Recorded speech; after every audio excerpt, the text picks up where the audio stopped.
দর্শক আমন্ত্রণ যমুনার বিশেষ আয়োজন ডক্টরস অন কোন অনুষ্ঠানে আপনাদের স্বাস্থ্য বিষয়ক নানা প্রশ্ন আসে হিসেবে তাৎক্ষণিক সমাধান নিয়ে আমাদের এই আয়োজনে থাকছেন দেশ বরেণ্য আর আধুনিক চিকিৎসা বিজ্ঞানে দক্ষ চিকিৎসকরা। এই পর্বে আজ আমাদের আলোচনার বিষয় মুখ ও দাঁতের আধুনিক চিকিৎসা। আলোচনার জন্য আমাদের সঙ্গে অতিথি হিসেবে আছেন ডেন্টাল ইমপ্লান্টোলজিস্ট ও ম্যাক্সিলোফেশিয়াল সার্জন ডাক্তার মোহাম্মদ মোস্তাফিজুর রহমান, সহকারী পরিচালক, ঢাকা ডেন্টাল কলেজ হাসপাতাল। বিশেষজ্ঞ চিকিৎসকের পরামর্শ পেতে ফোন করুন 02982405 এই নম্বরে। আপনাদের সাথে পুরো আয়োজন জুড়ে আছে আমি ডাক্তার আবু সাইদ শিমুল। দর্শক, দাঁতের বিভিন্ন ধরনের সমস্যা আমাদের প্রায় হয়ে থাকে, কিন্তু আমরা প্রায় সময় দেখা যায় যে এটাকে অবজ্ঞা করি, দাঁতের চিকিৎসকের কাছে যেতে দেরি করি। পরবর্তীতে দেখা যায় বিভিন্ন ধরনের জটিলতা হয়। কিন্তু দাঁতের চিকিৎসা এখন বাংলাদেশ অনেকখানি এগিয়ে গিয়েছে। দাঁতের আধুনিক চিকিৎসাকেই মুখ ও দাঁতের কী যত্ন নিতে হবে, কী যত্ন নিলে পরবর্তী জটিলতা থেকে আমরা মুক্ত থাকতে পারবো, তা নিয়ে আলাপ করতে আমাদের সাথে অতিথি হিসেবে আছেন ডাক্তার মোহাম্মদ মোস্তাফিজুর রহমান। আপনাকে স্বাগত আমাদের অনুষ্ঠানে। একটু যদি আসলে বলতেন, আমরা একেবারে সরাসরি যদি সমস্যার ভেতরেই চলে যাই, যে দেখা যাচ্ছে যে দাঁতের যে যত্ন নিয়ে, বিশেষ করে ব্রাশ করা নিয়ে বা সামগ্রিকভাবে দৈনন্দিন আসলে কী যত্নগুলো আমাদের আসলে নিতেই হবে, এটা যদি আমাদের দর্শকদের একটু বলতেন। ধন্যবাদ, এবং যমুনা টিভি কর্তৃপক্ষকে ধন্যবাদ আজকে একটি চমৎকার বিষয় সিলেক্ট করার জন্য। আসলে দাঁতের যত্ন কিভাবে নিতে হয় আমরা অনেকেই জানি, আবার অনেকেই জানি না। এটা হচ্ছে বেসিক, অনেকে জানি কিন্তু মানিও না, রাইট। তো এটা হচ্ছে basic part to maintain the health of a human body. তো এখন আমরা দেখেন অনেকেই হয়তো জানি যে পুরো শরীরের যে স্বাস্থ্য বা পুষ্টি, এটা কিন্তু নির্ভর করে যে রুটের মাধ্যমে, সেটা কিন্তু অরাল রুট বা মুখগহ্বর। অথচ সেই মুখগহ্বরে যদি অস্বাস্থ্য থাকে তাহলে কিন্তু এই রোগ কিন্তু সারা শরীরেই ছড়িয়ে পড়বে। খুবই সুন্দর এটা আসলে। এবং আপনাকে আমি জানিয়ে রাখি, এই মুখের রোগ থেকেই কিন্তু গবেষণায় দেখা গিয়েছে যে ডায়াবেটিসে প্রভাব ফেলে, হাইপারটেনশনের প্রভাব ফেলে, হার্টের উপরে যেটাকে আমরা বলি ইনফেক্টিভ এন্ডোকার্টাইটিস, সেটাও কিন্তু সৃষ্টি হতে পারে। সুতরাং মুখের যত্নটা যদি ঠিকমতো নেওয়া না হয় তাহলে সামগ্রিকভাবে শরীরের স্বাস্থ্যের উপর কিন্তু মারাত্মক প্রভাব ফেলে। আর প্রশ্ন হচ্ছে আসলে কীভাবে আমরা যত্ন নেব। যত্ন নেওয়ার খুব বেশি কঠিন কিন্তু পদ্ধতি না। আমরা যদি মাত্র দুবার সারাদিনে 24 ঘন্টা মিলে দুবার যদি আমরা এই মুখ এবং দাঁতের দিকে সময় দিই, তাহলে কিন্তু একটা ভালো অরাল হেলথ আমরা মেনটেন করতে পারি। আমরা বলি সেটা হচ্ছে সকালে নাস্তার পরে আপনি সুন্দর মতো ব্রাশ করবেন। অনেকেই আমরা করি কি, নাস্তার আগেই ব্রাশ করে ফেলে নাস্তা করি। আবার অনেকে দেখেছে রাতের যেটা ব্রাশ করে সেটা অনেকে দেখা যাচ্ছে করেন না, একদম করেন না, বেশিরভাগই করেন না। কিন্তু নিয়ম হচ্ছে আপনি রাতেই ব্রাশ করবেন। সকালে যদি স্কিপও হয়ে যায়, এটা কিন্তু অরাল হেলথের উপরে বোঝা যাচ্ছে যে আমি যদি এভাবে বলি যে আমরা যে রাতে খাওয়া দাওয়া করি, সেই খাওয়া দাওয়াগুলো সারা রাত ধরে আমাদের দাঁতের মধ্যে থেকে যায়, সেগুলি দাঁতের ক্ষতি করে। এই ব্যাকটেরিয়া বা অরাল ব্যাকটেরিয়াগুলো কিন্তু অনেকটা সময় পায় এই খাবারগুলোকে ইউটিলাইজ করে প্রদাহ সৃষ্টি করার জন্য। এই জন্য আমি পরামর্শ দেব যে বেসিক যদি আপনি ডেন্টাল বা অরাল হেলথ মেনটেন করতে চান, তাহলে অ্যাটলিস্ট রাতে অবশ্যই খাবারের পরে বা ঘুমানোর আগে আগে ব্রাশ করে ফেলবেন, এবং ব্রাশের পরে কোনো কিছুই খাবেন না। আর সকালে বেটার হয় আফটার ব্রেকফাস্ট। আচ্ছা, এই যে দাঁত ব্রাশ করার যে একটা, যেহেতু আমরা শুনেছিলাম বিভিন্ন ডেন্টাল সার্জন বা আপনাদের মধ্যে বিশেষজ্ঞ যারা আছে তাদের কাছ থেকে, যে কোনো নিয়ম আছে কিনা, যে আড়াআড়ি করবো বা কোনভাবে করবো, এটা যদি একটু বলতে। আসলে প্রতিটি জিনিসেরই কিন্তু নিয়ম আছে, নিয়ম ছাড়া কোনো জিনিস আসলে হয় না, কিন্তু আমরা নিয়মগুলো মানি না। আপনি সুন্দর প্রশ্ন করেছেন। এই ফল্টি ব্রাশ টেকনিকের কারণে দাঁতের কিন্তু অনেক বড় ক্ষতি হতে পারে। অনেকে দেখবেন যে কোনো কিছু হয়নি, দাঁতের ক্ষয়রোগ হয়নি, কিন্তু শিরশির করে। এই শিরশির করা অন্যতম, আমরা যখন এক্সামিন করি একটা এই ধরনের পেশেন্টকে, তখন দেখি যে দাঁতের যে সারফেসগুলো সেগুলো উঠে গিয়েছে বা এনামেল লস্ট হয়ে গিয়েছে, বেশ করে সার্ভাইকাল রিজিয়নে, অর্থাৎ দাঁত এবং মাড়ির যে অংশটুকু খুব ভালনারেবল থাকে, যেটা সিমেন্টো এনামেল জাংশন বলি, এটি কিন্তু ফল্টি ব্রাশ টেকনিকের কারণে কিন্তু নষ্ট হয়ে যেতে পারে। এই জন্য আমরা বলি যে উপরে দাঁতের ক্ষেত্রে ব্রিসেলগুলো নিচের দিকে হবে এবং নিচের দাঁতের ক্ষেত্রে উপরের দিকে হবে। কখনোই আমরা আড়াআড়ি ভাবে ব্রাশ করব না, উপরের দিকে এইভাবে হবে, নিচের দিকে উপরের দিকে, এবং খুব সফটলি ব্রাশ করতে হবে। ম্যাক্সিমাম বাঙালিরা আমরা করি কি, যে ব্রাশ করতেছি কিন্তু আমরা হারাই গেছি, অর্থাৎ অনেক সময় ধরে ব্রাশ করতেছি, এর মধ্যে ব্রাশ করতে করতে আমরা কারোর সাথে কথা বলতেছি। আচ্ছা, কতক্ষণ ধরে? এটা খুব গুরুত্বপূর্ণ, কতক্ষণ ধরে আসলে ব্রাশ করা উচিত? আমরা বলি যে খুব বেশি হলে আপনি ম্যাক্সিমাম 2 মিনিটস ব্রাশ করতে পারেন, নট মোর দেন 2 মিনিটস। আচ্ছা, আরো কম হলে ভালো। এবং ব্রাশের ক্ষেত্রে যেটা আমরা বলি ক্রাইটেরিয়া অফ দ্য ব্রাশ, সেটা হচ্ছে ব্রিসেলগুলো কিন্তু নরম হতে হবে, সফট হতে হবে। ব্রাশের যে ইয়াগুলো রয়েছে, ব্রাশগুলো, জি জি, সুতাগুলো, এগুলো যদি শক্ত হয় এটা কিন্তু আলটিমেটলি এনামেল সারফেসটাকে নষ্ট করে ফেলবে। আচ্ছা, এবং এমন একটা ব্রাশ চুজ করতে হবে যে ব্রাশের মাথাটা লাস্ট মলার দাঁত পর্যন্ত কিন্তু পৌঁছে যায়। আরেকটা বিষয় যেটা খুবই প্র্যাকটিক্যাল, একটা ব্রাশ কতদিন ব্যবহার করা যায়? এটাও আমরা বলি যে খুব বেশি আপনি 2 মাস ইউজ করবেন, কিন্তু দেখা গেলো যে আপনি সবকিছু চেঞ্জ করছেন, আপনি শার্ট চেঞ্জ করছেন নিয়মিত, আপনি পরিধানের অন্যান্য বিষয়গুলোর প্রতি খুব আপনি যত্নশীল, নিয়মিত চেঞ্জ করছেন, ব্রাশ কিনেছেন বছরের শুরুতে, শেষের দিকেও আপনি চেঞ্জ করছেন না, বা 6 মাস হয়ে গেছে তাও চেঞ্জ করছেন না, মানে এটা ঠিক না। আরেকটা বিষয় যে এই যে বিভিন্ন ধরনের টুথপেস্ট পাওয়া যায়, কিছু সাদা, কিছু লাল, কিছু সবুজ, কোন ধরনের টুথপেস্ট উপযোগী? লাল, সাদা, সবুজ দিয়ে তো আসলে আমরা ক্রাইটেরিয়া করি না, আমরা বলি যেটা ক্রাইটেরিয়া হচ্ছে আইডিয়াল কোনো টুথপেস্টই কিন্তু আপনি সব একটাতে পাবেন না, এটা কিন্তু মিক্সড। তবে আমরা যেটা লক্ষ্য করি ফ্লোরাইডযুক্ত যে ইয়েগুলো, হ্যাঁ, সেগুলো ইউজ করা ভালো। টুথপেস্ট মূলত আপনাকে শুধু সুদিং ইফেক্ট দিবে, কোনো ক্ষেত্রে একটু ধরেন সেন্সিটিভিটিটা কমাবে, কিন্তু বেসিক্যালি ওরাল হেলথ মেনটেন করতে হলে আপনাকে কিন্তু নিজের টুথপেস্ট ছাড়াও কিন্তু আপনি মেনটেন করতে পারেন। খুবই গুরুত্বপূর্ণ, এবং আমরা একটা খুব গুরুত্বপূর্ণ একটা বিষয় নিয়ে আলাপ করেছি। অনেকে দেখা যাচ্ছে যে আপনার এই যে এইগুলো নিয়মগুলি বলেছেন সবই মানে আসলে 2 বার ব্রাশ করে, তারা খুব বেশি যে অনিয়ম করে তাও নয়, এরপরও তারা দেখে যে তাদের মুখে গন্ধ হয়। গন্ধ কেন হয়, গন্ধের চিকিৎসাকে এই বিষয় নিয়ে আলাপ করবে একটি বিরতির পর। ছিলাম যে মুখে দুর্গন্ধ অনেকেরই হয়, অনেকে দেখা যাচ্ছে 2 বার ব্রাশ করছে, রাতে ঘুমের আগেও করে, এরপরও দেখা যাচ্ছে তাদের মুখে গন্ধ থেকে, যেটার কারণ কি, প্রতিকার কি? আচ্ছা, এটি একটি খুবই ভ্যালিড প্রশ্ন করেছেন। আসলে কারণ তো অনেক কিছু আছে, আমি একটু শুরু থেকে বলি। জি জি, আসলে ইনঅ্যাপ্রোপ্রিয়েট যদি আমরা ব্রাশ করি তাহলে কিন্তু ঠিকমতো খাদ্যকণাগুলো পরিষ্কার হবে না। আচ্ছা, হ্যাঁ, দেখা গেলো যে এমন কিছু জায়গায় দাঁতের কোণায় বা 2 দাঁতের মাঝখানে যে মাড়ির যে কিছু জায়গায় স্পেস আছে, সেই স্পেসগুলোতে কিন্তু খাদ্যকণা ঢুকে থাকতে পারে। বিশেষ করে ফাইবার জাতীয় যে খাবারগুলো আমরা খাই, বিশেষ করে যদি রেড মিট খাই, মানে গরু গোস্ত বা মাংস জাতীয় খাবারগুলো, সেগুলো কিন্তু এমনভাবে ঢুকে থাকে, ওটা কিন্তু ফ্লসিং না করা পর্যন্ত এটা বের হবে না। ইম্পর্টেন্ট থিং, ফ্লসিং যদি আপনি রেগুলার করেন তাহলে কিন্তু মুখের দুর্গন্ধ আপনার 80% এমনিতেই কমে যাবে। তাহলে এই ফ্লস করার বিষয় সেগুলো যে আলাদা ডিভাইস বা যে হয়েছে সেটা দিয়ে বাজারে अवेलेबल পাওয়া যায়। অনেকে দেখা যাচ্ছে সুতা দিয়ে করে, অনেকে দেখা যাচ্ছে, আমি দেখেছি যে মেয়েরা তার চুল দিয়েও করে। হ্যাঁ, তো এটা তো আসলে দেখি নাই, কিন্তু হতে পারে। তবে বেসিক্যালি কিন্তু ডেন্টাল ফ্লস পাওয়া যায়, বিভিন্ন ধরনের পাওয়া যায় এবং হ্যান্ডি। সুতরাং এটা দিয়ে যদি কেউ রেগুলার ফ্লসিং করে তাহলে কিন্তু সূক্ষ্ম ইয়েগুলোও আপনার খাদ্যকণাগুলোও কিন্তু রিমুভ হয়ে যায়। তারপরে আপনি হালকা করে ব্রাশ করেন, তারপরে চমৎকার একটা মাউথওয়াশ দিয়ে গার্গেল করে ঘুমিয়ে পড়েন, দেখবেন যে কখনোই আপনার আর ইয়ে হবে না। আচ্ছা, অ্যাপ্রোপ্রিয়েট ভাবে ব্রাশ করা, ফ্লসিং ব্যবহার করা, এক্স্যাক্টলি, এটা একটা। আরও একটা কারণ হতে পারে, দেখা হলো যে দাঁতের কেভিটেশন আছে। আচ্ছা, তো কেভিটেশন থাকলে কিন্তু আপনি যতই ব্রাশ করার চেষ্টা করেন, কেভিটিতে খাবার ঢুকলে কিন্তু বের হবে না। সুতরাং that patient should go to a dentist, এবং ছিদ্র থেকে তাহলে অ্যাকর্ডিংলি সেটা চিকিৎসা নেওয়া, হ্যাঁ, পার্মানেন্ট ফিলিং করে নেওয়া বা যা লাগে সেটা করতে হবে। এটা একটা। আরও একটা হচ্ছে দেখা গেল যে জেনেটিক্যালি কিন্তু কিছু রোগ ক্যারি করতে পারে মানুষ। হ্যাঁ, দেখা গেল যে অনেক অ্যাসিডিটি অনেকের থাকতে পারে, অ্যাসিডিটি থাকলেও বা গ্যাস্ট্রিকের কোনো প্রবলেম, ডায়াবেটিস বা এমন রোগের সাথে কি কোনো সম্পর্ক? অবশ্যই ডায়াবেটিস থাকলেও হতে পারে। তো এই সমস্ত কোমরবিডিটি যদি থাকে তাহলে কিন্তু মুখের ব্যাড অর্ডার হতে পারে। একটা বিষয় যে অনেকে দেখা যাচ্ছে যে আপনি বললেন যে খাদ্য কণা বা মাংস বা কোনো কিছু যে আটকে গেলে যে টুথপিক ব্যবহার করে, এটা আসলে কতটুকু স্বাস্থ্যসম্মত? এটা খুব হেলদি একটা প্রসিডিউর না। আসলে টুথপিক ব্যবহার করলে অনেক সময় টুথপিক ভেঙেও ওখানে থাকতে পারে, মার ভিতরে টুথপিক ভেঙে গেছে এরকম রোগীও আমরা পাই। তার চেয়ে ফ্লসিং করলে জিনিসটা চলে আসে, গুড ওয়ান। এবং আপনার টুথপিক ব্যবহার যদি দীর্ঘদিন করতে থাকে তাহলে কিন্তু এই 2 দাঁতের মাঝখানে স্পেসিং হবে। আচ্ছা, সো এটা আরেকটা বদার, অনেক সময় দেখা যায় মাড়ি থেকে রক্ত পড়বে।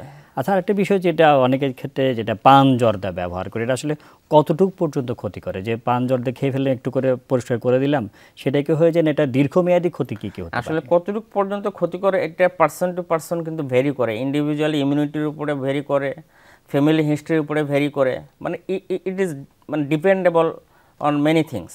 আপনি দেখা গেল যে একটা মানুষ বা একটা রোগী গত 40 বছর ধরে পান সুপারি খায়, তার কিন্তু প্রবলেম হচ্ছে না। আবার দেখা গেলো যে অনেক ইয়াং পেশেন্টও আমরা পাই ইদানিং, খুবই অ্যালার্মিং, যে অল্প বয়সে 3-4 বছর পান জর্দা খেয়েছে, মুখে ক্যান্সার নিয়ে আসছে। আচ্ছা। সুতরাং অর্থাৎ পান জর্দা থেকে মোটামুটি ক্যান্সার এটা মোটামুটি একদম একদম বাংলাদেশের প্রেক্ষাপটে এটা আমরা অহরহই পাই। এবং আপনাকে একটা তথ্য জানিয়ে রাখি, প্রতি বছর বাংলাদেশে একটা মার্কড অ্যামাউন্ট অফ পেশেন্টস কিন্তু অরাল ক্যান্সারে আক্রান্ত হয়। আমরা একটা পরিসংখ্যানে দেখলাম কিছুক্ষণ আগেও যে প্রায় 8,000 প্রতি বছর কিন্তু শুধুমাত্র অরাল ক্যান্সারে আক্রান্ত হয়। এবং শরীরে যত প্রকার ক্যান্সার আছে পুরুষদের ক্ষেত্রে এই সংখ্যাটা কিন্তু সেকেন্ড কমন ক্যান্সার, মহিলাদের ক্ষেত্রে এটা 5th। এবং ওয়ার্ল্ডের যদি স্ট্র্যাটেজি নেন আপনি, ওরাল ক্যান্সারের কিন্তু এই পরিসংখ্যানটা 6th এবং অল আদার ক্যান্সারস। সুতরাং এটা অবশ্যই একটা ভাবনার বিষয়। আরেকটি বিষয়, বাচ্চাদের দাঁতের যত্ন নেওয়ার ক্ষেত্রে কত বছর বয়স থেকে আসলে বাচ্চাকে দাঁতের ব্রাশ করানো উচিত? যখন থেকে দাঁত ওঠা শুরু করবে। এবং এই ক্ষেত্রে মায়েদের ভূমিকা অপরিসীম। একদম যখন একটা দুটো দাঁত তখন কি ব্রাশ করবে না অন্য কিছু দিয়ে পরিষ্কার করে দিবে? একটা সফট কাপড় নিবে, হালকা গরম পানিতে ভিজে ওই কাপড় দিয়ে ফিঙ্গারে পেঁচে সুন্দর মতো ব্রাশ করে দিবে। কারণ ওই বাচ্চা তো ব্রাশ করতে পারবে না। সুতরাং আর ব্রাশ করতে হয় সেটা কখন থেকে? একদম পুরো দাঁত যখন বুঝতে শিখবে আর কি। আচ্ছা, দেখা হলো যে 4 বছর বয়স পর্যন্ত বা 3 বছর পর্যন্ত বেবি ব্রাশ পাওয়া যায়, বেবি টুথপেস্ট পাওয়া যায়, এটাই। কিন্তু most important thing is the diet habit. আমরা যেটা মানে বাচ্চাদের অভিভাবকদেরকে বলি, গার্জিয়ানদেরকে বলি যে কখনোই এমন কিছু ডায়েটে হ্যাবিচুয়েটেড করবেন না যাতে করে অনেক সময় দেখা যায় যে বাচ্চারা মুখে খাবার নিয়ে বসে থাকে অনেকক্ষণ ধরে খেয়ে আবার সেক্ষেত্রে আবার পরিষ্কারও করে না ঠিক মতো, রাতে খেতে খেতে ঘুমিয়ে গেছে, যে দুধ ভাত খাওয়াইতেছে ঘুমিয়ে গেছে ওই অবস্থায়, মিষ্টি খাওয়াইছে বা চকলেট খাওয়াইছে, বেশি স্টিকি জাতীয় যে চকলেটগুলো খাওয়ানোর পরে দেখা যায় ঘুমিয়ে গেছে। এবং এটা খুবই পেশেন্টটাকে বা বাচ্চাটাকে কিন্তু কষ্ট দেয় পরবর্তীতে। আরেকটা বিষয় যে বাচ্চাদের কথা বলা, একটু গর্ভকালীন যে দাঁতের যত্ন, গর্ভাবস্থা একটা কোনো মায়ের দেখা গেছে কেভিটি হলো, কোনো সমস্যা হলো, সেক্ষেত্রে অনেক ক্ষেত্রে দেখা যায় প্রথম 3 মাসে ওষুধ দেওয়ার ক্ষেত্রে কিছু বাধ্যবাধকতা থাকে, চিকিৎসার ক্ষেত্রেও বাধ্যবাধকতা থাকে, সেই ক্ষেত্রে আপনারা কি করেন? আমরা বলি যখন আমি যেভাবে দেখি আর কি, একজন নিউলি ম্যারিড কাপলকে আমি পরামর্শ দেব যে আপনি যদি প্ল্যান্ড বেবি নেন, হ্যাঁ, তাহলে ডেফিনেটলি আপনি আগে ডেন্টাল সার্জনের কাছে যাবেন। সো দ্যাট আমরা অনেক দেখেছি যে 1 মাসের মাথায় প্রেগনেন্ট, 1 মাসের মাথায় চলে আসছে, কি সমস্যা? তাহলে যে আক্কেল দাঁতে ঠিকমতো উঠতে পারছে না, ওই সময় হরমোনাল ইমব্যালেন্সের কারণে পেরিওকরনিটিস হয়ে অ্যাবসেস হয়ে গেছে, সিভিয়ার পেইন। একটা বাচ্চা যেহেতু হচ্ছে, একটা তো তার শারীরিক যে পরিবর্তনের মধ্যে দিয়ে আছে, কিছুটা অনেকের সমস্যা হয়, বমি হয়, কারো জ্বর আসতে পারে, তার মধ্যে দিয়ে দেখা যাচ্ছে দাঁতের তীব্র ব্যথা, একদম তীব্রতা। এবং অনেক গর্ভবতী মায়েদেরকে আমরা পেয়েছি যারা বলে যে আমার বাচ্চার দরকার নেই, আপনি দাঁতের ব্যথা আগে কমান। কারণ আমরা বলি যে dental pain is sometimes more severe than delivery pain. তো সুতরাং আমি গর্ভবতী মায়েদের ক্ষেত্রে বলবো যে if you plan for a baby you should go first to a dentist. অর্থাৎ চেক করে নাও, অনেকে তো বোঝা যায়। আচ্ছা, এটা রেগুলার একটা হয়েও যদি যায়, তাহলে যে গর্ভবতী মায়েদের এই ধরনের সমস্যা হয়ে গেল, তো সেই ক্ষেত্রে প্রথম 3 মাস কিন্তু আমরা খুব মেজর প্রসিডিউরে যেতে পারবো না। কারণ প্রথম 3 মাস বা ফার্স্ট ট্রাইমেস্টার যেটা বলি আমরা, এটা হচ্ছে পিরিয়ড অফ অর্গানোজেনেসিস। তো এই সময় যদি আমরা খুব হাই অ্যান্টিবায়োটিক দিই তাহলে কিন্তু ওই অনাগত শিশুর কিন্তু একটা বড় ধরনের ক্ষতি হয়ে যেতে পারে। তো এই সমস্ত ক্ষেত্রে আমরা এমন কিছু প্রসিডিউর এনশিওর করি যাতে করে তার বাচ্চার ক্ষতি না হয়।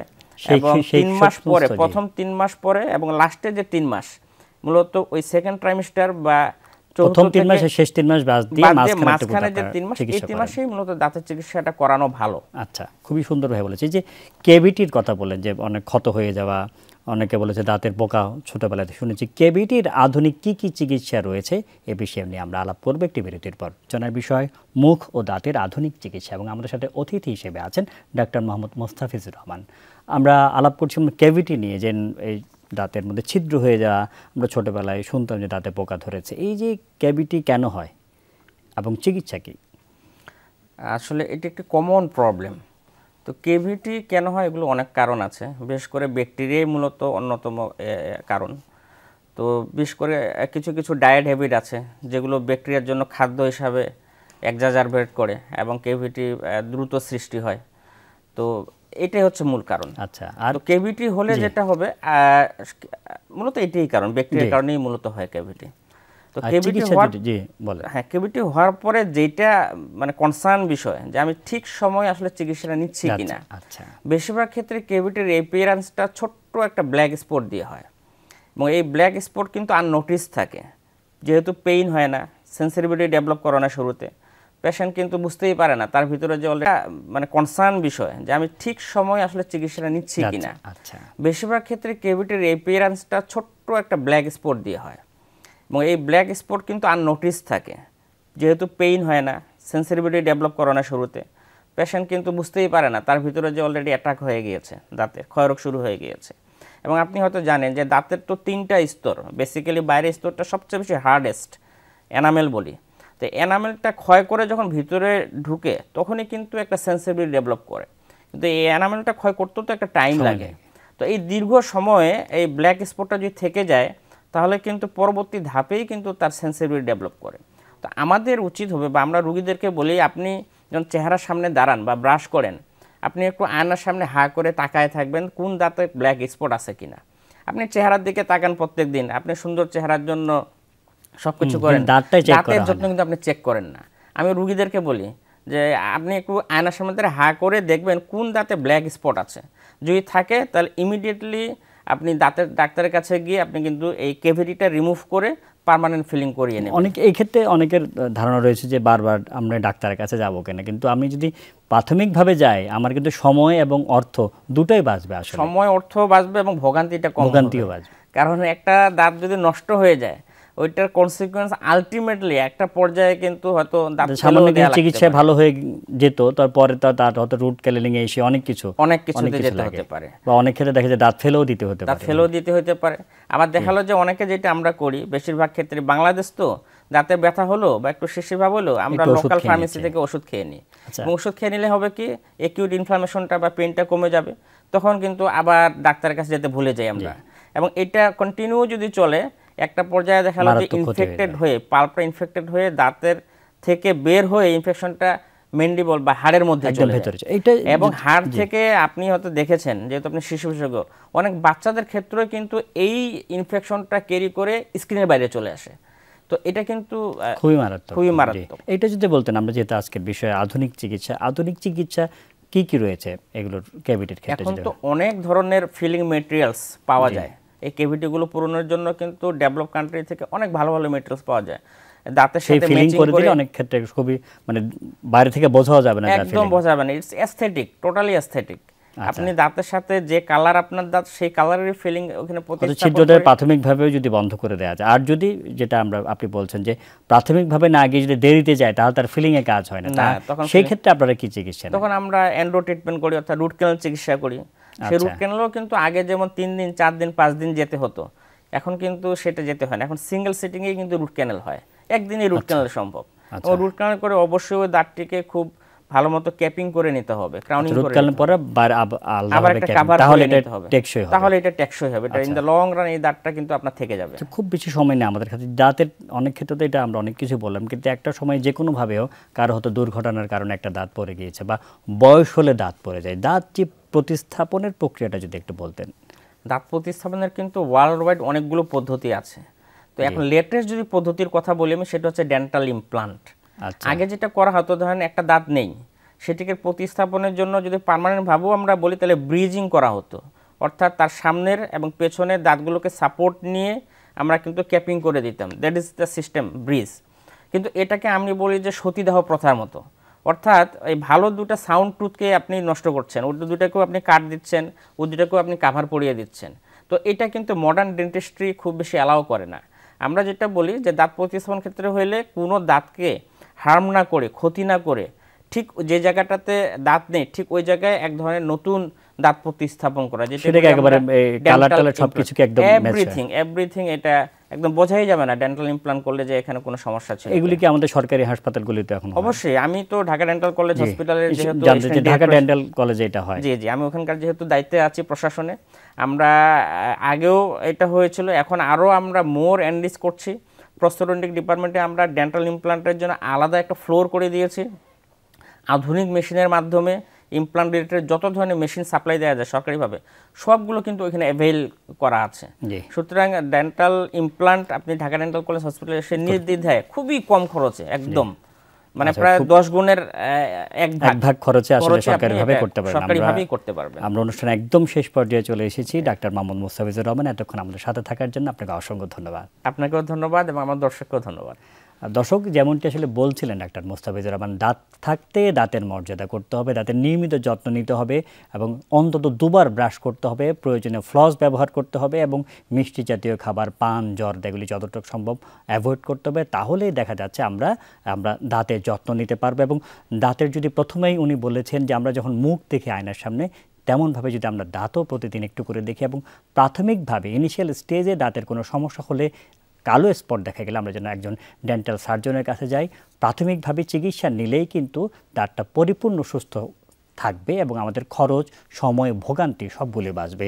আমাদের দাঁত সুস্থ থাকুক, আমরা সুস্থ থাকি, এই কারণে আজকের মধ্যে বিদায় নিচ্ছি। আল্লাহ হাফিজ।